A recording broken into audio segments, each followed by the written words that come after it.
One of my biggest challenges in both my personal and professional lives has been my willingness to slow down. So I am a type A personality, and really a lot of the women that I work with are really hardcore type A personalities too. Our happy place is productivity and doing. The issue is that there's often a cost to this in the long term. If we don't learn to take sort of active pauses, as I call it, we start to continually exist in a state of fight or flight. What's the big deal? Unfortunately, there's quite a domino effect that being in an extended chronic state of stress causes on the rest of your body.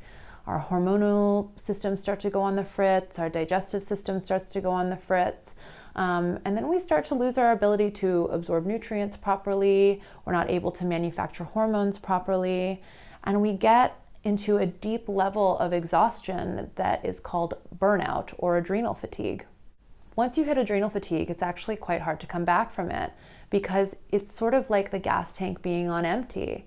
And when you've diminished levels of adrenal hormones or other hormones in your body, to put them back takes basically a fairly significant transformation of the way that you do things.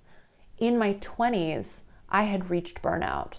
I had been sort of bulldozing my career as much as I could. I had been traveling the world, treating in rural clinics, seeing as many patients as I could help in a day. And I wasn't really ever taking the time to pause. I started to really notice the detrimental effect because my sleep cycles were affected, my periods and the regularity of my periods were affected, and ultimately my fertility was affected. Learning to slow down is really still a work in progress. I'm having to consistently integrate mindfulness techniques on a daily basis and remind myself and my patients that this is really integral to achieving a greater state of health and balance. When I was a teenager suffering from hormonal issues, I saw a naturopathic doctor, and the naturopathic doctor told me that she thought it was my stress levels. Now, here's the catch. I have PCOS, and PCOS often affects your neurotransmitters. Your neurotransmitters are your happy hormones, such as serotonin and dopamine and GABA. So I have this condition that affects my ability to feel calm and happy. And then, I'm kind of running around, maybe affecting them more by not taking enough rest, maybe not by not eating healthy enough. And then it becomes this vicious cycle where I am already depleted of the neurochemicals that make me feel emotionally and physically well. And then I'm depleting them more with these lifestyle factors.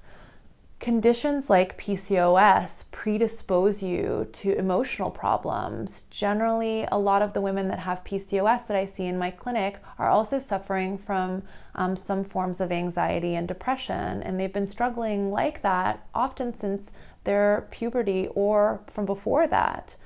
The remedy is ultimately a change in the way that they're going through their day-to-day, what they're eating for breakfast, what kind of exercise they're choosing, what time they're going to bed, how plugged in they are to their phone.